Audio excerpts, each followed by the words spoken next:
মালয়েশিয়ার পাহাং রাজ্যে একটি কারখানায় কর্মরত প্রায় ২৫০ অভিবাসী শ্রমিকের দিন কাটছে অনিশ্চয়তায়। বাংলাদেশ, মিয়ানমার, ইন্দোনেশিয়া ও নেপালের এসব শ্রমিকদের অভিযোগ, তাদের ৩ মাসের বেতন পরিশোধ করছে না নিয়োগকারী প্রতিষ্ঠান। সবচেয়ে বেশি দুর্ভোগে পড়েছেন ১২৬ বাংলাদেশি শ্রমিক, যারা উচ্চ ব্যয়ের মাধ্যমে মালয়েশিয়ায় কাজ পেয়েছেন।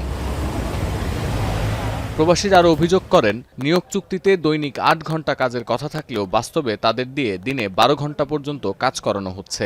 দৈনিক মজুরি দেওয়া হচ্ছে ৬৫ রিঙ্গিত, যা দেশটির শ্রম আইন অনুযায়ী প্রায় ১০২ রিঙ্গিত হওয়ার কথা। নিয়মিত সাপ্তাহিক ছুটিও দেয়া হয় না বলে দাবি তাদের। যেখানটাতে মালয়েশিয়ার সরকারি বেসিক অনুযায়ী ৮ ঘন্টাতে ১৭০০ টাকা, সেখানটাতে আমাদের ১১ ঘন্টাতে দিন গেলে ৭৫ টাকা করে দেয় মালয় রিঙ্গিত। ৭২ ঘন্টা ময়েশ্চার লক সমৃদ্ধ লিলি হুইপড শিয়া মিস্টিক গ্লোয়িং বডি ওয়াশ। শিয়া বাটারের গুডনেস স্কিন রিপেয়ার করে রাখে সফট ও গ্লোয়িং, ছড়িয়ে দেয় লং লাস্টিং ফ্রেগন্যান্স। এখানেই শেষ নয়, শ্রমিকদের অভিযোগ, তাদের পাসপোর্টও আটকে রাখা হয়েছে। বার্ষিক ছুটিতে দেশে যেতে চাইলে ফেরত আসার নিশ্চয়তা হিসেবে ২৫০০ রিঙ্গিত জমা দিতে বলা হচ্ছে। এভাবেই নানা শোষণের শিকার হচ্ছেন বলে দাবি তাদের। ৪ মাস রানিং চলতেছে, আমরা এখন পর্যন্ত স্যালারি পাই নাই। আমরা ১৩০ জন প্লাস মানুষ, ২ সপ্তাহ রানিং চলতেছে, আমরা এখন পর্যন্ত বসে আছি। এদিকে শ্রমিকদের বেতন পরিশোধে বিলম্বের কথা স্বীকার করে শ্রমিকদের অন্যান্য অভিযোগকে অতিরঞ্জিত বলে দাবি করেছে কোম্পানিটি। তাদের ভাষ্য, প্রতিদিন শ্রমিকদের দাবি বাড়ছে এবং বিষয়টি সমাধান করা কঠিন হয়ে পড়েছে।